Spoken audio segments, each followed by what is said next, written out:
Alrighty, thank you everyone for joining.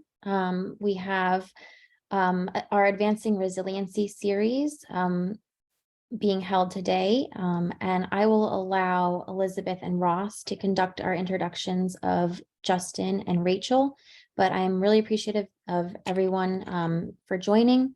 I think it's a great webinar ahead of us with some information on CBPA guidance, along with VMRC Tidal Wetlands Guidance.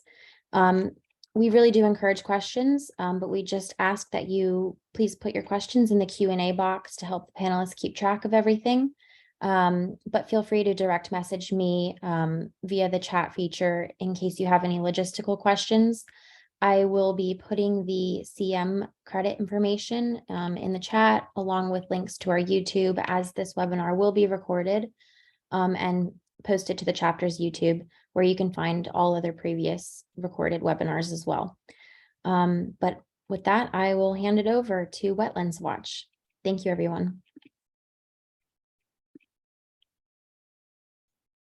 Well, good midday. How about that?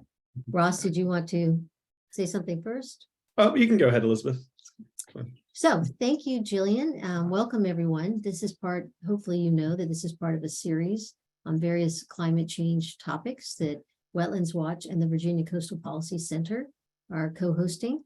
The monthly luncheon webinars are available on the APA website. And we're very excited this time to have two speakers with us. First, we're going to hear from Justin Williams, and then I will introduce Rachel Peabody later when she speaks. But we're very excited they both could be with us today. Justin is the director of the Office of Watersheds and Local Government Assistance Programs at the Virginia Department of Environmental Quality. That office includes the Chesapeake Bay Preservation Act program, as well as the Total Maximum Daily Load, or TMDL, program, the implementation plans, and the implementation funding programs. Prior to that position, Justin was the DEQ Land Protection and Revitalization Division Director, and he began his career at DEQ in the Enforcement Division. So not many people realize this maybe, but he has actually he did air enforcement. So he's done air, waste, and water. He's got all three media under his belt. Justin has a Bachelor of Science degree in Environmental Health and a Juris Doctor summa cum laude from the Appalachian School of Law. He will discuss recent revisions to the Chesapeake Bay Preservation Act to incorporate considerations of future flooding due to climate change and the pending DEQ guidance document concerning application and enforcement of the new regulatory provisions. So with that, I will hand it to you, Justin. Thank you.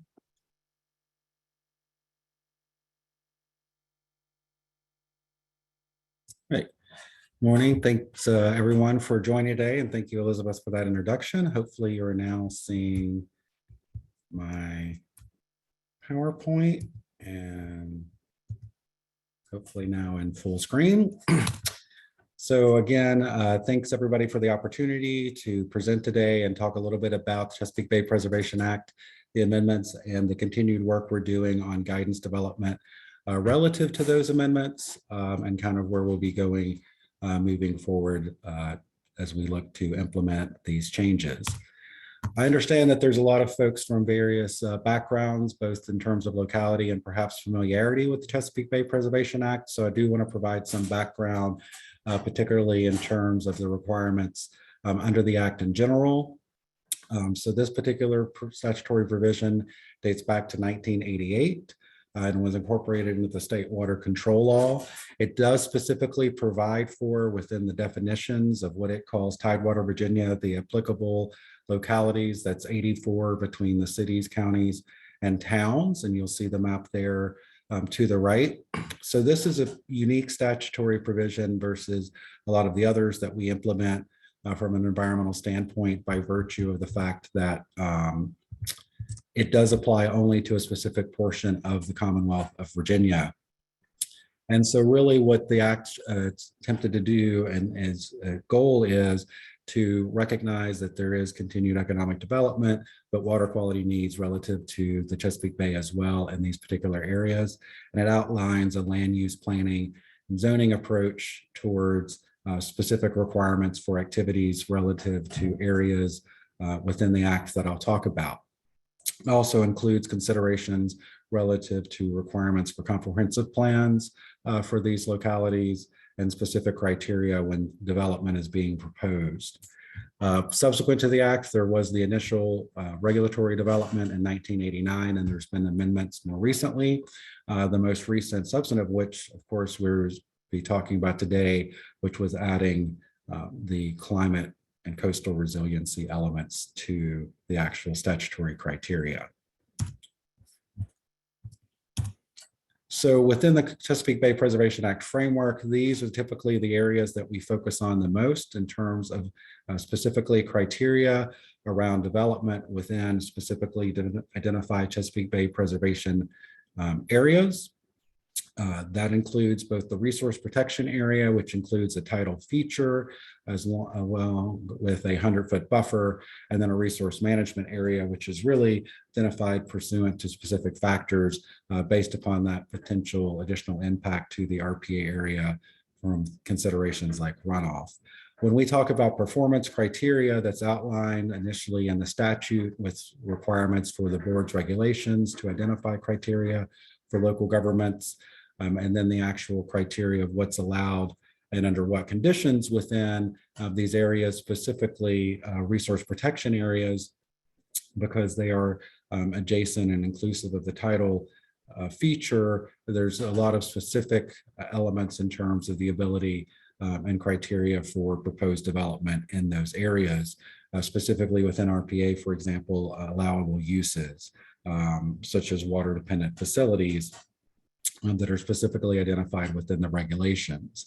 This becomes important as we talk about the requirements from the new regulatory amendment, because those primarily are entirely focused upon with regards to the element of additional considerations and criteria for development in the RPA outside and considerate of the RPA versus all Chesapeake Bay Preservation Act areas, and doesn't speak to activities within the resource management areas. In particular, within the context of the Chesapeake Bay Preservation Act, as I mentioned, there are 84 localities that do specifically have to adopt the requirements outlined in the statute and further provided for in the regulations. The statute does provide that localities may optionally outside of that area adopt the provisions or requirements of the Chesapeake Bay Preservation Act and regulations, or in the instances we've seen a few localities who've actually adopted elements or components of their requirements without adopting a full program.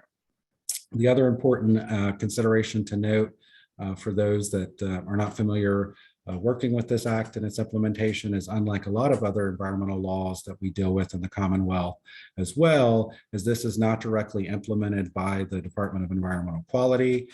It is actually implemented by the localities that are subject to its requirements.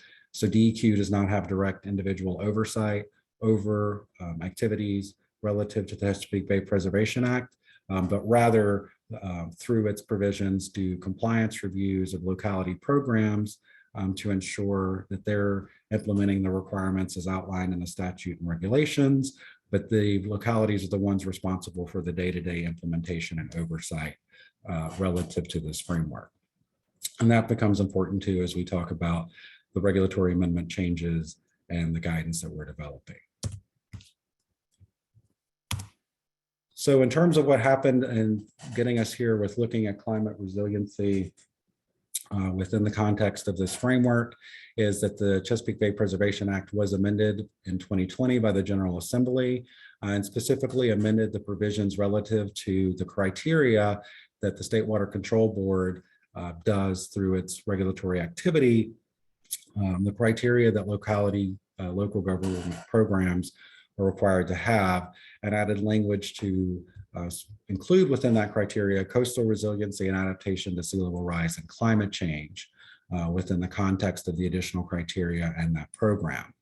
Based upon that, the regulations were developed, although the statutory provision provided for a expedited or reduced APA process. We did engage with stakeholders as we developed those regulatory amendments consistent with the State Water Control Board's approval of the draft regulations, including comment and final publication. And then they adopted regulations in June of 2021. The actual effective date of these changes are in September of 2024 and September of 2021, excuse me, and based upon the implementation of these requirements, and because it is under this framework local programs who have to adopt and incorporate these elements in their operation of their local programs, provided for a 3-year time frame for local governments to undertake that activity. So the regulatory amendment, which provides the substance of the actual implementation of these provisions that were changed in the statute, hits on a couple of different areas, primarily outlining requirements for the assessment of climate change impacts, provisions around allowance for adaptation measures to deal with these resiliency considerations, providing for some limitations on the granting of exceptions, meaning limitations on the granting of localities to be allowed for an activity that's not specifically provided for in the regulatory provisions. And as I mentioned, that 3-year time frame for adoption. The assessments itself was identified along with the other provisions tied to the statutory change in 155 of the regulations. And the Virginia Administrative Code specifically provides that localities shall assess the impacts of climate change, sea level rise on proposed land development. It does recognize that, consistent with the other provisions related to criteria for development in the resource protection area, that it's part of the plan of development process. One specific and important component that becomes important as we look at the implementation of this and further delineated in the guidance is it is based upon that resource protection area delineated at the time of proposed development. This is not about creating or shifting new resource protection area definitions, but rather looking at what is the potential impact at the time of the actual development and that delineation of the resource protection area. And it identifies it based upon a project period of at least 30 years or the lifespan of the project, if it happens to be less, given the nature and type of the actual proposed development. One of the key components that the regulations identified was allowing for recognizing the need for using a model or forecast user developed by or on behalf of the Commonwealth. Those current models, and we outline this more in the guidance that I will speak about, does include Adapt Virginia and the Virginia Flood Risk Information System, but providing for specifics around the model and forecast to be able to look at these impacts that are identified in the regulations. These models provide the specific additional application of the impacts that are to be identified. And those come down to 3 primary areas. One is sea level rise. The regulations specifically provide for the inclusion of the NOAA 2017 NOAA Intermediate High Curve as updated, which, as some of you may know if you work in this area, was more recently updated by NOAA. It also calls for the consideration of the NOAA slosh model when looking at storm surge and looking at the special flood hazard area and the limit of moderate wave action when considering flooding impacts. And really what this is designed to do is, again, consistent with the requirement for looking at resiliency, is identifying these impacts as they relate to the parcel and the proposed development. In terms of looking at, once those impacts have been identified, the regulations require that there's an assessment of potential impacts in light of the proposed development on buffer functions, a requirement for localities to identify conditions, alterations, or adaptation measures as necessary and appropriate based upon that proposed development, and includes a provision consistent with the existing requirement for water quality impact assessment when there is proposed development within the RPA and an impact to the buffer, that this can be part and parcel with that assessment impact. And we clarify, and I'll speak to that more when we talk about some of the things that we outlined in the draft guidance. And then, of course, that based upon the culmination of looking at these impacts and applying that assessment element, that local governments, as necessary and appropriate, can require conditions, alterations, or the installation of adaptation measures when they're looking at applying these resiliency assessments.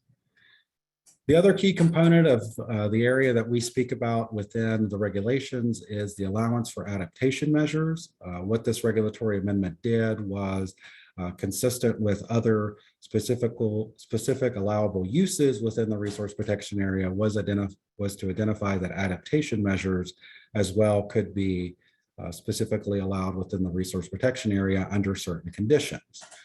Those conditions included that it be a nature-based solution and that it be from a specifically identified source related to either the Chesapeake Bay Program Partnership BMP, Virginia Stormwater BMP, a shoreline protection strategy is identified by VMRC, or an eligible activity for funding by the Virginia Community Flood Preparedness Fund. Additional criteria and conditions placed upon adaptation measures was that it be designed, installed, and maintained in accordance with specifications, that it maximize preservation of existing natural vegetation, including mature trees, minimize land disturbance, and comply with other requirements. And this is consistent with the other conditions that we put around allowable uses within the resource protection area. One of the key components as well relative to adaptation measures and the regulatory amendments in light of consideration of activities that folks may undertake was to provide criteria around allowing for the use of fill with certain conditions relative to adaptation measures, and specifically identifying that the considerations for the grading and the slope are evaluated, that the use of the field will support the growth of vegetation, that stormwater runoff created by certain any shifts from the use of that fill are addressed and managed, that it not negatively impacts septic systems and drain fields. And one of the key components is that it be consistent with any applicable federal or state law, including floodplain management requirements, because certainly fill, or anytime you're looking at a shift in elevation, consideration of those floodplain management requirements and what's allowable is a key consideration. Additionally, given the interplay between the National Flood Insurance Program and these floodplain management requirements was to ensure that this use was consistent with those established provisions. And we specifically provide for, although the adaptation measure is an allowable activity for within a resource protection area, that we would not require, or locality would not be required to approve or allow an adaptation measure in convention of its participation in the National Flood Insurance Community Rating System. Those of you who are familiar with that area, working within floodplain and flooding issues, know that the National Flood Insurance Program Community Rating System provides opportunities for localities to identify credits under that system based upon certain restrictions or allowable activities, and to again ensure that localities could continue to be consistent, particularly with considerations around the crediting system, which is a voluntary system, that this would not circumvent that activity or their existing requirements. Living shorelines were specifically identified within the context of adaptation measures within the regulatory requirements, and providing for a more streamlined opportunity for the inclusion of these adaptation measures at parcels, in addition to conditions relative and consistent with the VMRC and other requirements, was to provide an allowance for localities to reduce requirements, specifically around requiring water quality impact assessments when a living shoreline is being proposed. One of the other components, and certainly something we'll speak about more today as Rachel talks about the activity that's been going on within the VMRC and the Tidal Wetlands Guidelines, was the regulatory amendments were designed to provide for and recognize the continuity and need for coordination and interplay between the allowance of adaptation measures and shoreline erosion control practices. As I spoke about, adaptation measures have to be nature-based and from a specific universe. There was an existing recognition and allowance for shoreline erosion control practices to be undertaken within the resource protection area even prior to this adoption. But again, that is being driven by considerations of the Tidal Wetland Guidelines and VMRC requirements, which Rachel will speak about as well.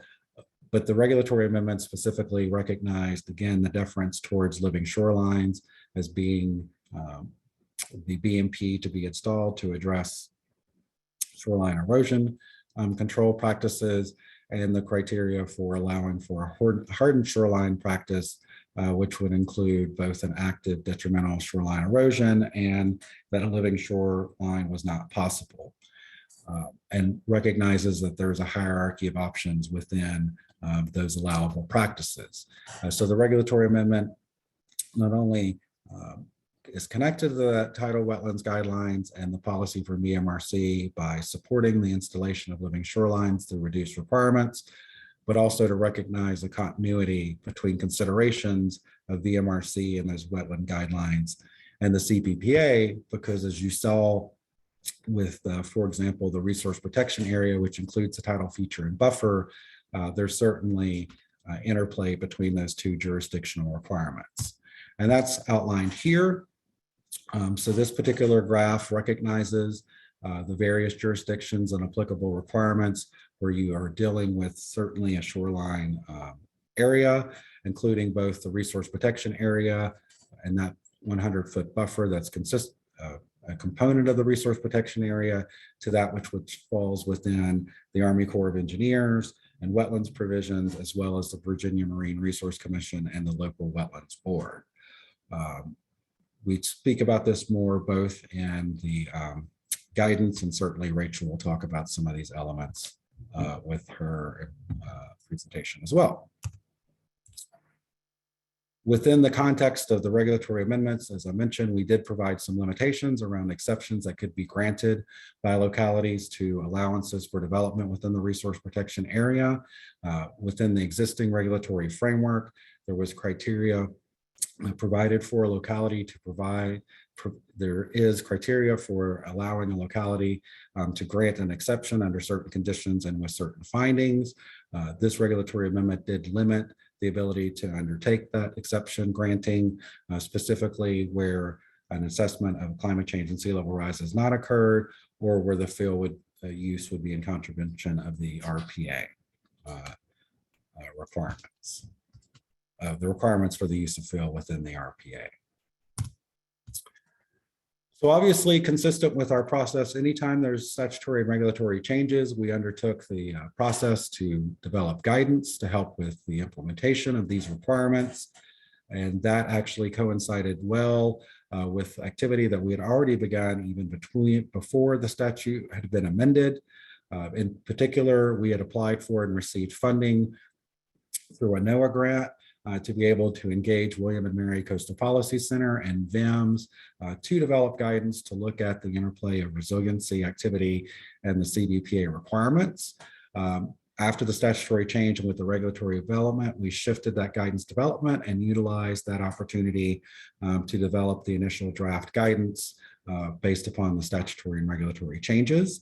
There were 2 stakeholder meetings, again, held in conjunction with this activity, as we held it with it in conjunction. We did receive limited comments on those opportunities, but did get a lot of great feedback from our stakeholders through that process, including both verbal comments and 2 written comments as a part of their initial efforts. We then conducted an informal comment period on an updated and revised guidance in light of that activity, and specifically provided notice via town hall or website notification to our stakeholder advisory group and individual localities that the draft guidance was out. And that informal comment period ran from September 6th to October 6th, where we asked for additional feedback on that guidance. Consistent with the approach that we attempt to take when we're developing guidance is to provide some additional specifics around the actual implementation, particularly around practical steps and information for the application of the regulations. Certainly within guidance, this is not designed to add to or supplant regulatory requirements, but instead to provide clarity and context to the regulatory requirements specifically related to implementation. So I certainly don't want to spend time reading the guidance as drafted, because one, it is rather lengthy and I think would take up way more than the amount of time that we have here. But additionally, as I mentioned, we are still undergoing additional revisions, and we'll have additional opportunities for comments for folks as we look to finalize that and move forward with the implementation by localities. I did want to hit on some of the areas that we try to provide some specifics and additional information on relative to the regulatory amendments within the guidance as drafted, and then talk about where we'll be going next as we take that additional feedback that we received based on that informal comment. As I mentioned, we notified several stakeholders. We did receive about a dozen sets of comments from a variety of entities, including localities, planning district commissions, and non-governmental organizations. But within the context of some clarity and information that we provided within that draft guidance, and that we'll be working to continue to clarify and address as we work through future revisions, is while the regulations provide for a model used or developed on behalf of the Commonwealth, we do specifically identify those models, and those were the ones that I referenced, Adapt Virginia and FRIS. We also recognize that localities may have consistent, congruent with those two models, develop their own and provide some information on provisions for allowance or consideration of those models. We do try to identify some additional sources of information that may help to guide localities as they're implementing these requirements. For example, within the regulatory context, we did not specify relative to the NOAA SLOSH model the specific category of hurricane, for example, that has to be considered, but do identify some sources of information or considerations for that, like the hurricane strike frequency data that NOAA provides. Additionally, with regards to adaptation measure opportunities or options, especially as localities are looking at an assessment, was to provide for recognition of the Adapt Virginia Protection and Restoration Opportunities tool and model within the Adapt VA context. Provided some additional information or consideration that localities may look at when they're considering 30 years, less than 30 years lifespan for particular projects, such as the quality of the actual materials, the purpose of the actual structure or development, and any additional specifications specifically provided for that proposed development. For example, we highlight in the guidance that certainly in the context of something that would need a 30-year time frame generally versus less, would be a primary structure like a home versus a shed, which may have a much more temporary nature, might be more temporary in nature. We also try to provide some additional information around documentation or information that localities may utilize in trying to look at or consider a less than 30 years time frame, again, including things like the specifications to the proposed development. Additionally, we recognize that consistent with additional activities and requirements within the context of looking at coastal resiliency and impacts, is that there are local programs designed to address or may address some of the considerations that are a part of the resiliency assessment. For example, existing floodplain management requirements and storm surge, and the ability for those to be part and parcel with what would be considered or necessary as a result of the assessment. Try to provide some additional context on the actual content of the assessment itself, what pieces and parts of information from a site plan to those specifications that I mentioned, as well as, of course, the model impact results that a locality would include as a part of looking at this assessment. Try to provide some clarity around this applying the assessment, considering common development opportunities or common development encounters. This includes a primary structure, for example, that you may encounter or do encounter frequently within proposed development activity in the RPA versus water dependent facilities, as well as when you're looking at the context of proposed development and what we identify as an intensely developed area.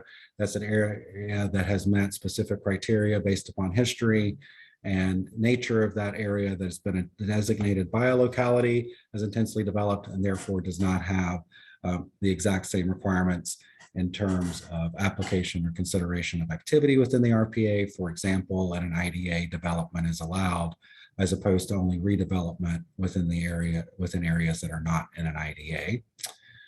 Provide additional context and clarity and information around adaptation measures, and particularly identifying those sources, and provide some additional specifics around field, particularly in the context of its use. As I mentioned, the regulatory amendments outline specific factors that are to be looked at when you're looking at the use of fill in these activities. And we try to provide some additional considerations around that, particularly as you're looking at the specifics of fill relative to an adaptation measures and things like slope and grading, as opposed to where you might otherwise encounter fill in certain development and construction activities. Additionally, one of the things that we try to spell out even more is, and as Rachel will speak about the work that they're doing, of course, is to identify consistency among the approach between VMRC and the wetlands boards and the CBPA and that activity, in particular, ensuring that there's a congruency of decision-making, especially as it relates to living shorelines and a hardened structure. We specifically speak to the idea that because activity is allowed or development is allowed within the CBPA, but the living shorelines policy and approach is to default, is that consistency of approach in terms of shoreline activity should follow, such that if under the circumstances, a living shoreline would be required to address shoreline erosion control in order to be able to install a hardened structure, that shouldn't be able to come through separately or independently under the CBPA, and vice versa, consistent with the policy and approach by VMRC and the guidelines. If a hardened structure is necessary, it is recommended that it moves as far inland as possible, which certainly would put it within that resource protection area buffer, and allowing that would be consistent with the CBPA framework and requirements. Provide some additional information and clarity around the applicable process if there was an exception consideration for the other requirements side of those limitations that I mentioned. For example, allowing for the use of a non-nature-based adaptation measure. Then additionally, we outline and provide some additional information in the context of examples. Certainly, I think most localities and individuals who will be working within this framework want to see practically what the results are. One of the things that I would certainly highlight is that we try to reinforce a few things within the guidance. One is that, and one of the examples specifically highlighted, is that you may actually undertake the assessment by virtue of identifying impacts such as sea level rise, so forth, but given the nature of those impacts, which could be little or nothing, that might not necessarily result in any change or any additional alteration or condition that might be necessary on the proposed project. That just because there's a necessity to identify impacts does not mean that will always result in a change to what may be proposed or to the development itself. Additionally, provide within the context of the example actually assessing those impacts, as I mentioned, which may be little to nothing or more significant, depending upon the parcel in the area. And then as you see to the right there, try to provide some particular and specificity around what the actual result may look like when you're talking about reconciling the impacts that have been identified versus what's being proposed, and then what you could consider as a locality and bringing those together. That gets to the alterations, conditions, and adaptation measure element of the resiliency assessment. So relocation, for example, of where the proposed development is planned on the parcel, moving, for example, a structure further back within the resource protection area, which is consistent with really the approach even before the additional requirements relative to coastal resiliency were considered in the regs, to structural changes, for example, the actual floodplain or freeboard requirements, for example, to the actual structure itself, which may help to address those impacts that have been identified, to buffer BMPs that can be installed to help to address or mitigate within the context of the resiliency assessment, and providing specifics around that through the Adapt Virginia Shoreline Management Tool, which is also spoke about in the guidance as an opportunity for information for localities. So as I mentioned, we did put out a draft guidance. Our next steps are that we are consistent with not only the guidance development, developing a template resiliency assessment. So a template that localities may consider in the actual implementation of this, particularly where a locality will be requiring the applicant to undertake the impact identification consideration of the proposed development and the resiliency assessment, providing model ordinance language for localities to adopt as they incorporate these requirements into their program, as well as a compliance checklist. Expectations that we would have relative to this as we do local program reviews. There will be additional opportunity for guidance, comment, and review by individuals, separate from the informal public comment period that, as I mentioned, any final proposed guidance goes through in Virginia, the Administrative Process Act requiring public notice and additional public comment. So the draft guidance that we put out for informal comment will have additional opportunity for notice.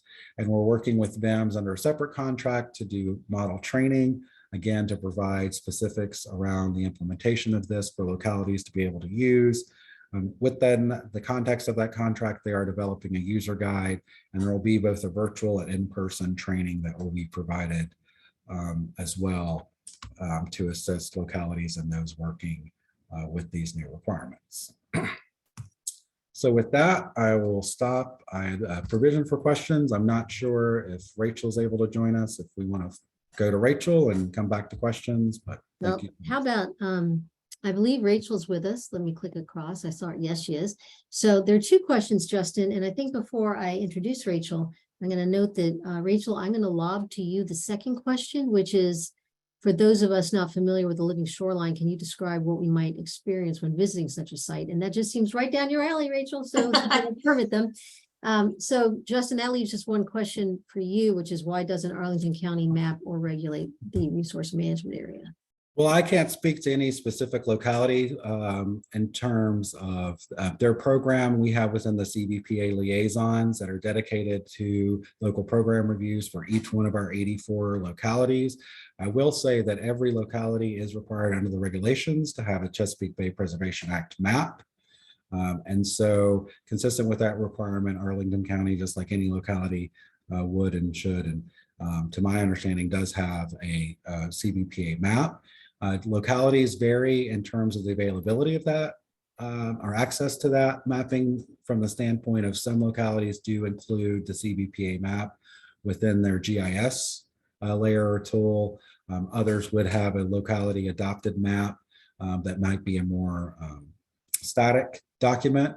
One thing I will mention that's congruent with that is I spoke about the statutory changes in 2020, but there was actually statutory changes to these provisions more recently in the last General Assembly that we're working on and implementing, which is that localities will have to, through a publicly available website, post the program elements of their CBPA so that whether it's a more dynamic tool, such as the GIS, or at least a static map, there will be the map that is available for each locality that will be required to be posted on a website. So that information will be clearly and easily accessible by everyone for each one of the localities.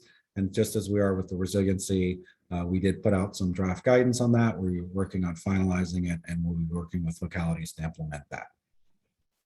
Thanks, Justin. And just to note quickly, in the beginning of your presentation, you discussed the fact that there are 84 localities required by state law to incorporate the provisions of the Chesapeake Bay Preservation Act into their local programs.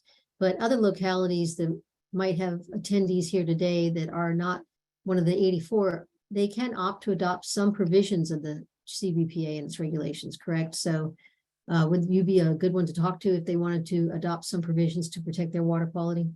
Yes, certainly. As I mentioned, the statute does provide that other localities outside of those 84 can adopt these programs. And certainly, because it is a voluntary action on behalf of those localities, they may consider whole or entire adoption, or consider certain components, such as resource protection area requirements or limitations, water quality impact assessments, or some component of those requirements. So. Great. And before I go to Rachel, I do want to note, Jillian put a note, thank you, in about, it's with a web link of where you can find these webinar recordings. This is actually our, believe it or not, our 5th one. Time flies when you're having fun. Our 5th webinar, and this was triggered originally by the Virginia Environmental Endowment when they attended the 2019 annual conference that the Coastal Policy Center put on and heard about climate change training in other states. And so this was one of the things launched by that. So we want to thank them for that. And note that there won't be one in December, as Jillian said, that there will be one in January on the usual 4th Monday. And how about if we go ahead, Ross, and I'll introduce Rachel, and then we'll come back around to Hannah's question at the end, just to make sure Rachel has time. That's okay with everyone. That sounds great. All right, so Rachel Peabody, thank you also to you for joining us today. She is the Director of Coastal Policy, Restoration, and Resilience at the Virginia Marine Resources Commission, or the VMRC. And she will discuss the Commission's Tidal Wetlands Guidance and how it interacts, or doesn't, with the new CBPA regulations and guidance. Rachel's career in marine management and conservation began at the University of West Alabama, where she worked as a graduate student at the Dauphin Island Sea Lab after obtaining her bachelor's degree in business at Baker University. Her master's research focused on the impact of the Deepwater Horizon oil spill on intertidal fish communities in an Alabama salt marsh. Her work along the East Coast on commercial fishing vessels and building relationships within the fishing and marine industries has ingrained in Rachel the importance of balanced and sustainable management of our marine resources to sustain healthy coastal communities and economies. She has carried a number of positions at the VMRC as a fisheries manager and an environmental engineer, and spent a year designing and installing living shorelines at the Elizabeth River Project. In her current position as Director of Coastal Policy, her work focuses on improving marine habitat and waterways within the Commonwealth, while also supporting projects and collaborations focused on nature-based coastal protection and adaptation. So with that, I will hand it to you, Rachel. Thanks very much. Thanks. So I'll answer the question, the what does a living shoreline look like question fairly quickly, because we're going to talk a little bit more about the technical details of it. But I would say if you are on a shoreline, and at some living shorelines, you may not even know that you're looking at one. So some living shoreline designs are just to reestablish a marsh in an area where a marsh had eroded away. In most cases, you'll know you're looking at a living shoreline because you'll see a small structure, usually what we call sills, that are rocks that are placed channelward of a living shoreline that helps break erosion control, or helps solve erosion control. And then you'll see a natural marsh behind it. And then in some cases, when you get to the really big living shorelines, which you can see like here at our Fort Monroe office, are really big breakwaters with beaches and sand that kind of goes in these U shapes called tombolos. So a living shoreline is a big, broad term for lots of erosion control structures. And the entire goal of the living shoreline is to use nature and natural designs in order to fix the problem, which is erosion. So I'm Rachel Peabody. I have the new position here as the Director of Coastal Policy, where I'm focused on resilience for the agency in general. So we are focused on resilience of the resources that we manage and the communities that utilize those resources as well.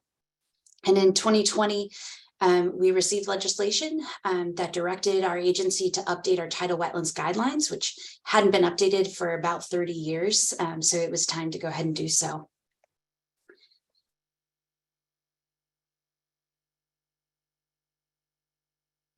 Okay, so for Virginia's tidal wetlands, our Tidal Wetlands Act, it only focuses on the area that is from mean low water to mean high water, or to 1.5 times the tide range, which is basically to the salt bush line. So all of our guidelines and all the discussion that I'm going to have today is in the area that's circled in red.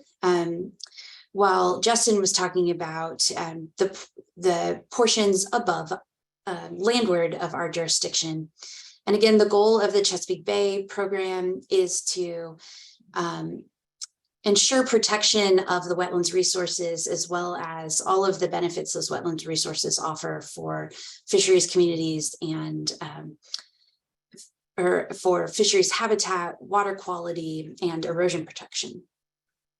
So Virginia's been managing our tidal wetlands since 1972, and specifically, we still have the same line in our ordinance. It is the goal of our agency to preserve the wetlands and to prevent their spoliation and destruction, and to accommodate necessary economic development in a manner consistent with wetlands preservation. So the goal of the 2020 updates was to take that into account, and how do we apply that concept with the thought of sea level rise and resilience? How can we ensure that we're protecting our tidal wetlands for the future?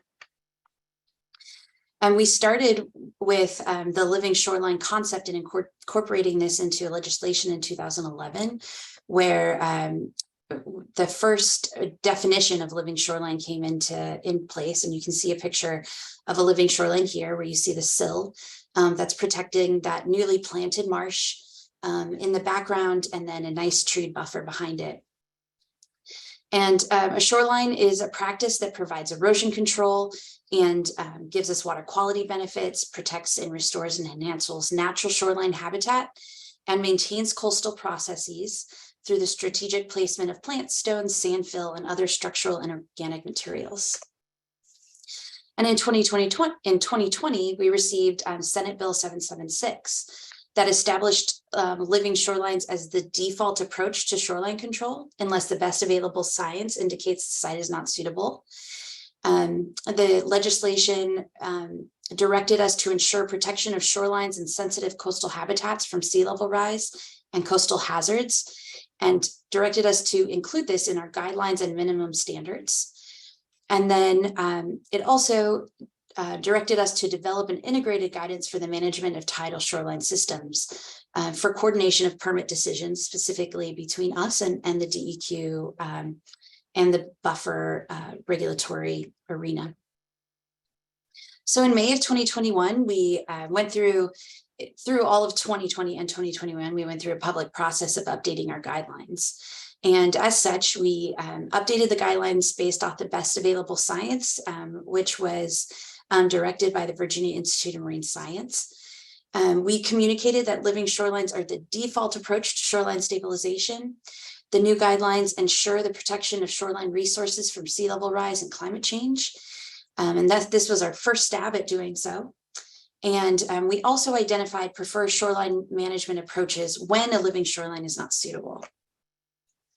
So we updated our wetlands types by describing the types of wetlands that one can find in Virginia. And we updated the criteria for project review.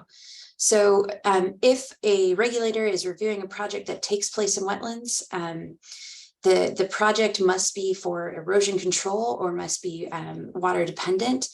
And they will only be approved if marine fisheries, valuable fish habitat, wetlands and wildlife resources, flood protection and water quality are not detrimentally affected, and the proposed use does not contribute to the cumulative net loss of tidal wetlands. The primary goal of any permit review is to minimize the loss of wetlands and the adverse ecological effects of all permitted activities within those wetlands. We also set living shorelines as the default approach. So previously, living shorelines were the preferred method, and we had seen an increase in the use of living shorelines as the preferred method, but still had a long ways to go. And so they are now the default approach.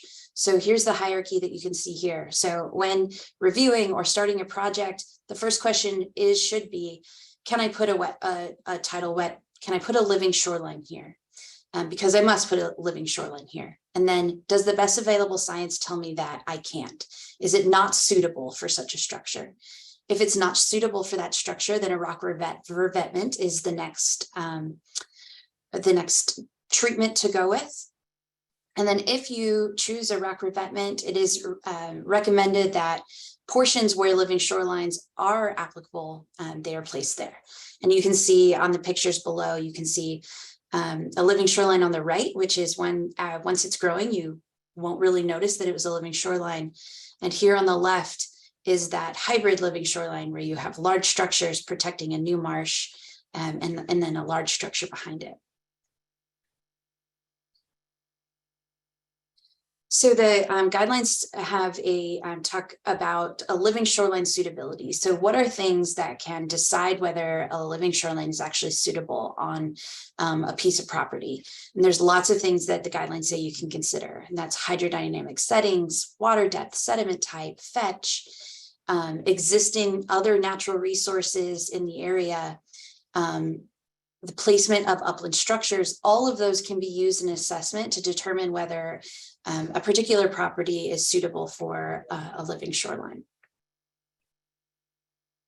We also offer project-specific assistance, and these are written into the guidance as well. So VMRC habitat engineers, we have one habitat engineer that covers several localities, and they are there to answer questions to the localities as well as to homeowners on suitability and design options. Department of Conservation and Recreation Shoreline Erosion Advisory Service, they offer free advice as well. They can give written and design advice, post-construction monitoring advice. They can help find contractors, all of those things. VIMS has a digital support tool that help you kind of go through that hierarchy and determine whether a living shoreline is appropriate or not. And then VIMS Office of Research and Advisory Services, they are arbiters of best available science. They generally give us comments on those difficult projects where we really don't know what the science is saying on suitability or whether a project is applicable in a particular spot. So we do incorporate coastal adaptation and wetland resilience into the guidelines. And really the goal of this section is to allow tidal wetlands to move upland over time.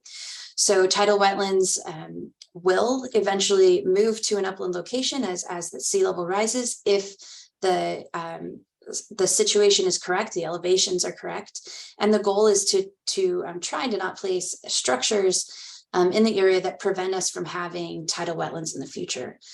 And we also read into the wetlands guidelines that all impacts within the RPA must also be reviewed through the local CBPA process.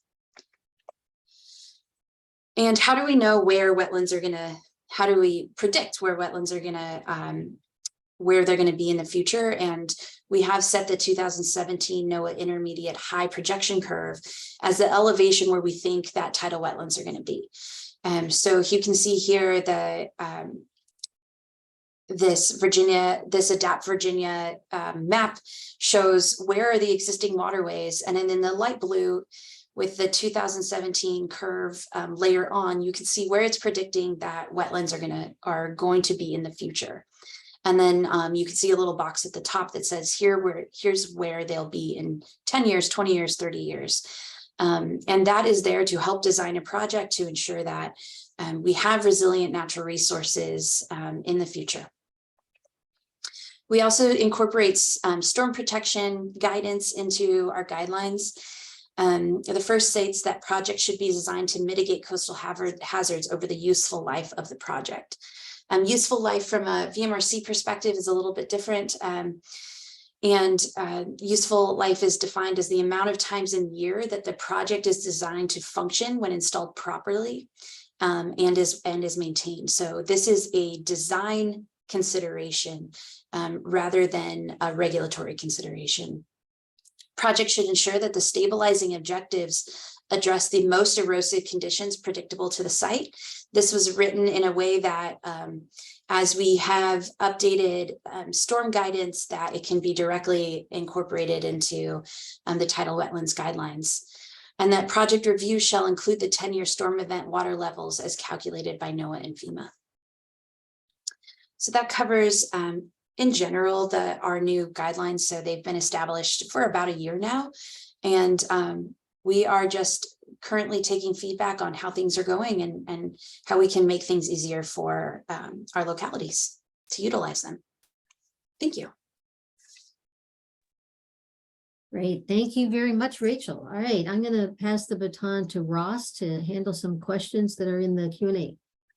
Sounds great. And so at the moment, we only have one question in the Q&A. So folks, feel free to throw them in or raise your hand in the image box if you want to. But the one question we had for Justin was, if you could touch on how the guidance addresses transportation elements of proposed development and how it's coordinated with VDOT requirements and review procedures. So I think there's a couple of things I would mention there. One is the guidance does specifically identify that if you're talking about an exempt activity, which is outlined within the regulations and can include certainly certain roads and utilities, that it is not subject to the resiliency assessment. Additionally, in the context of a specifically identified or proposed state VDOT project, we have a separate process that those obviously go through our environmental impact review, and we've been working with that office as we have consistently in terms of the review of those projects. So. Excellent. So I don't see anything else coming in yet. Anyone else have any final questions for Justin or Rachel? We've got a couple of minutes here before we wrap up. I believe we have an attendee who would like to be unmuted, Justin Snyder. I think there was also one question added Yeah. while you're doing that. Maybe. Specific grant and funding to update our CBPA maps from Katie. And actually, yes, so we have what we identify as the Chesapeake Bay Implementation Grant. And this grant, which is actually comes from EPA funding to assist with Chesapeake Bay related activities, we are able to utilize for assistance to localities for different program elements. Historically, that's been septic pump outs, agricultural assessments, but also can be program elements. We're looking at that within the context of the website, the new website requirement, but also it's an opportunity to provide assistance for additional program elements such as CBPA maps. And so that if you have an interest in that, just reach out and certainly can provide some more information. Excellent. Looks like a couple more are coming in now, but I know Justin had his hand up. So if we want to get to him first, I'm not sure, Jillian, if I can unmute him or if you need to. I have asked him to unmute, or I have asked them to unmute themselves, but I am not sure. It could be, an accidental raising of the hand. Well, I know we have a hard stop at 1, so in the meantime, we'll get back to these last couple of questions that came in. Are there up-to-date templates for legislation available to localities? So as I mentioned, that is one of the things that we're working on, both the resiliency assessment template as well as model ordinance language that localities will be able to utilize with the implementation of these requirements. I think the next one's mine as well. Are there limitations on what can be constructed in the 100-foot CBPA buffer? Yes. So what I spoke to was specifically the regulatory amendments related to adaptation measures being specifically allowed within that 100-foot buffer. The regulations, though, do provide already specific allowances for activities within that CBPA area, such as redevelopment, as I mentioned, water-dependent facilities, and those limitations, both in terms of specific development allowances, as well as criteria and consideration are outlined in the regs. Excellent. Thanks, Justin. And we have one last question. I know this probably be our last chance to have one final question. One attendee asked, hard shoreline solution can look unnatural with the rock line running along the water's edge. Is it intended for plant material to grow in and have that hard edge be screened or disguised? Rachel, maybe that's a better question for you. Yeah, that's a good question.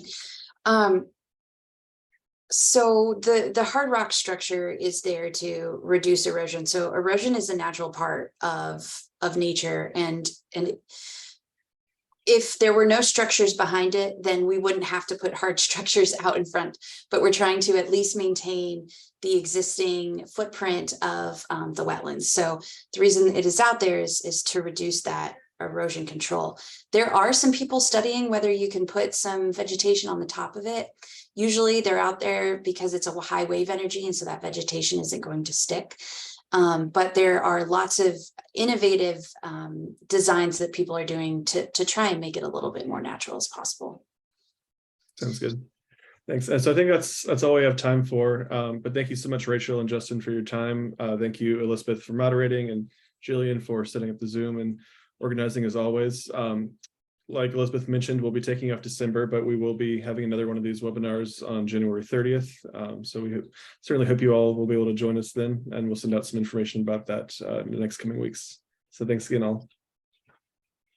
Thank you, everyone. I will be sending out a follow-up email to all attendees with slide deck links, recording links, and other helpful information from the panelists. Thank you.